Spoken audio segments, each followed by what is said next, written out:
let's talk about 6 ways on how to not self-sabotage your relationship. Number 1 is find ways that work for you to stop overthinking every little thing. It could be whatever works for you, whether it's therapy, journaling, self-reflection. Just find something where you can channel your energy. Having these outlets are going to help you put your energy elsewhere rather than blaming your partner for things out of their control. Number 2 is don't always assume the worst. You should be giving your partner the benefit of the doubt always, unless it's like a true gut instinct. Just don't jump to conclusions. You can talk to your partner about the situation and how you feel. Assuming wrong on them is just going to hurt them and make them feel uneasy about the relationship. Number 3 is don't compare yourself. You have to know your worth and know the values of your relationship. I posted an entire video on this as my last video, so go check it out. Number 4, don't go through his phone and don't stalk his social media. 9 times out of 10, you're gonna see something you don't like but can't really, get super mad at him over. For example, if you're looking through your boyfriend's old texts, you might come across texts with his ex from before you were even around. You can't get mad at that because that's before you even existed, but it's not gonna make you happy. It's just gonna make you question yourself. Same with stalking their social media. Just because their Snapchat score is going up doesn't mean they're cheating on you. But you do have to trust your instincts and protect yourself, so I'm not one to bash on anybody for going through their man's phone. All I'm saying though is if you're looking for something bad, you're most likely going to find something bad. Number 5 is live in the present. If you spend your relationship worried about his past or about your future, it's gonna self-destruct. The two of you are together now for a reason. Number 6, understand that the only way you're gonna find a partner in this life is if you put yourself out there, give them the benefit of the doubt, and give yourself to them. If you're in it either way, you might as well go full force and give it your all. This is the Kosas lip gloss in the shade Unbuttoned and Perfect Natural. And this is the final make. Let's talk about 8 things you shouldn't do when you're trying to get the man you like to become your boyfriend. As I'm turning my makeup into nighttime glam. Number 1, do not be clingy. Men never go for the girl that's super clingy and makes them feel suffocated. It's always best to just step back, let them come to you, and not be all over them. Number 2, don't over pursue them. He needs to make an effort to see and hang out with you, so if you're always taking initiative, it's gonna be weird. This goes into number 3, which is don't be available all the time. Men like a busy woman, and it shows that you have shit to do and they're not your priority. Number 4, don't wait around for him.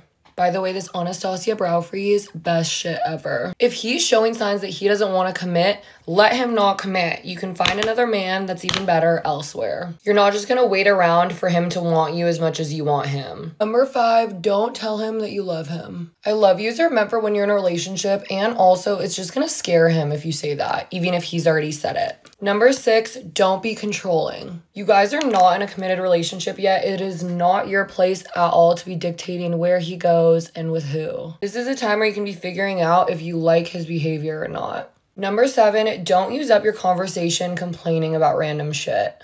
Men are not attracted to negative people that bring out negative energy. Instead, you should be talking about your goals and passions.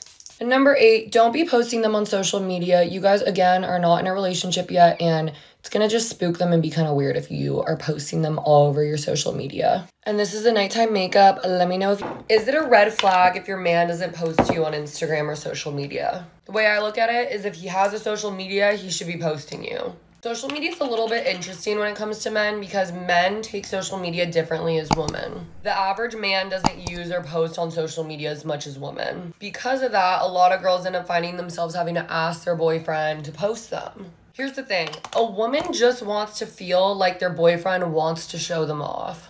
We just want to feel like our man is proud to have us as their girlfriend. So when it comes to posting for men, there's first of all a timeline. Men don't like to post right away because obviously when it's fresh, they want to get things going first. Then there tends to be the announcement post, which is the post where you're basically announcing to the public that you guys are together. In my opinion, this announcement post is crucial because it shows that your boyfriend is truly committed to you. He wants all of his friends and family to damn well know about you. In my opinion, this should happen on month 1 of dating. The key thing is for them to have at least one picture of you on their profile. If they have that, then they're already if he's not willing to have at least one picture of you up on his Instagram, I think that is like a major red flag. That means he doesn't want people to know that you guys are together, and that's a serious problem because that means he's not committed. For the ladies that don't get posted, if you bring this up to your man, I'm sure he's gonna say, well, it's social media. Social media is just not that deep. Like, who cares about social media? The problem I have with this is they have no problem posting about their sports or about cars or fishing. So they're posting that, yet in the bedroom, they're telling me that I'm the best thing that's ever happened to them. So why don't they post me? I'm telling you, it's because of the commitment thing. My thought process on this is your man should want to make you happy, and clearly it would make you happy if he flaunted you. So why the fuck won't he just flaunt you? It's so easy. If you're on your man's Instagram, but he doesn't consistently post you all the time, I honestly don't think that's the biggest deal. I think he could make more of an effort to post you, but I think the main important factor is just being on his Instagram. It's a tricky subject to navigate because you don't want to have to ask your man to post you. That's like weird. I think you can mention it one time that you would appreciate being featured on his Instagram, and if he doesn't make an effort, then that's a major red flag. Wrapping up the makeup. This is the final makeup look. Let's talk about 6 ways to stop comparing yourself to other girls when you're in a relationship. Disclaimer, these are all suggestions for self-comparison, not suggestions if your boyfriend is actively feeding your insecurities and comparisons. Meaning if your boyfriend is actively liking a bunch of Instagram models' pictures, obviously you're going to get a little bit in your feels about comparison. This does not apply. In those cases, you need to situate that first with your boyfriend by telling him you're not comfortable and setting your boundaries. Number 1, understand that they chose you specifically for a reason. There are so many attractive people in this world, but your boyfriend chose you for a reason. Appearance is so surface level. Personality is what really makes someone fall in love. Number 2, attraction is subjective. Just because you find someone attractive doesn't automatically mean your boyfriend's gonna find them attractive too. Number 3, you and your partner have a bond unlike anyone else. You two have built a unique connection that literally nobody could replace. So you have to own the fact that the bond you guys have built is superior. Number 4, know your worth.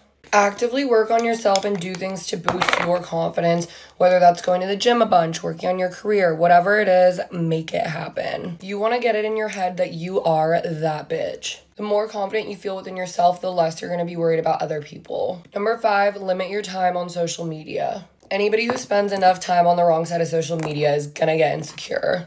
As you see these like bomb Instagram models, you may be thinking, ugh, wouldn't my boyfriend rather be with somebody like this than me? The thing is, social media is literally so fake. So many of those girls use Facetune and edit their pictures, and it's also the most glamorized version of yourself. It's best to just limit your contact with viewing those posts because it's just gonna trigger you. Number 6, if your partner truly did want to be with someone else, wouldn't you rather know? One of the biggest ways that I don't compare myself to other girls is by thinking to myself, look, like if he were wanting to go for another person, I better know now rather than later in our relationship.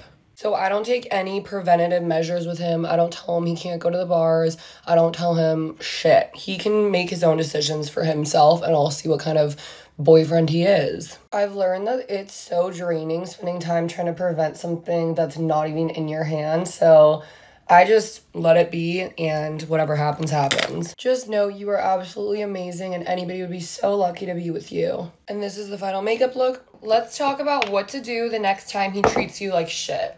In a perfect world, leave and never come back, but I also understand the reality of relationships and how it could be very difficult to do that. So these are my steps for the next time he treats you like shit. Okay, so he's doing some foul ass shit, saying something rude to you, whatever it is. What you're gonna do is you're gonna stay calm. You're just gonna look at him and be silent. Then you're gonna get up and go. And if he's questioning, where are you going? Why are you leaving? Be like, I don't deserve to be treated like this, and I'm not putting up with it. You're gonna make him think that you don't give 2 fucks about walking out of this relationship if this behavior continues. You're not dealing with it. Assuming that you put up with this behavior before, he thinks that he can get away with it. He thinks he can control you, and by staying with him, you pretty much allowed it to happen. If you've threatened to break up before, he's not gonna believe you, so you might have to like actually fully break up, and hopefully he'll come to his senses and never treat you like that again. By stepping away, whether that's leaving and taking some space or actually breaking up with him, that's going to show him that he actually can't treat you like that and that you're not going to put up with it. So if he really wants to be with you,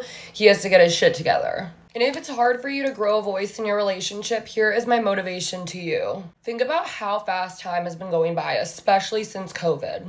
It seems like just yesterday was 2020. So guess what that means? That means that you're getting old. Do you really want to spend the little time that you have being young and hot dealing with somebody that treats you like shit? I don't think so. So if you truly, truly see yourself being with this man and the one flaw is that sometimes he acts up and treats you poorly, we're gonna give him this one last chance. I shit you not, you and I are agreeing right now that if he treats you like shit again after this point moving forward, when you've made it very clear what your standards are, he's in the garbage. The only way it's actually gonna work is A, if he truly, truly cares, and B, if you make such a strong, firm point about it. He needs to genuinely be frightened that you're about to walk the fuck out of his life and never look back.